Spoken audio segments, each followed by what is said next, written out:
Gandhidham highway વિસ્તારમાંથી પ્રોહિબિશનનો case શોધી કાઢતી ગાંધીધામ બી ડિવિઝન પોલીસ મહાનિરીક્ષક ચિરાગ કોરડિયા, સરહદી રેન્જ ભુજ તથા પૂર્વ કચ્છ પોલીસ અધિક્ષક સાગર બાગમાર તરફથી પ્રોહિબિશન જુગારની બદીને નાબૂદ કરવા જરૂરી સૂચનાઓ આપવામાં આવેલ હતી।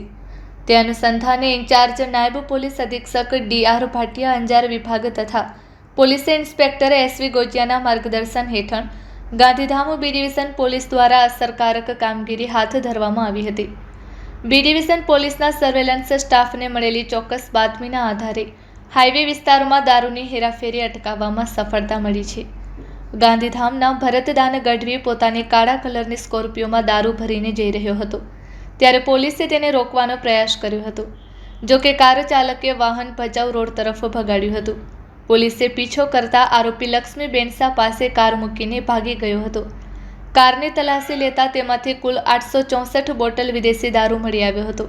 પોલીસે દારૂ અને વાહન મળી કુલ કિંમત ₹9,08,000નો મુદ્દામાલ કબજે કરી આરોપી વિરુદ્ધ ગુનો નોંધી વધુ તપાસ હાથ ધરી છે।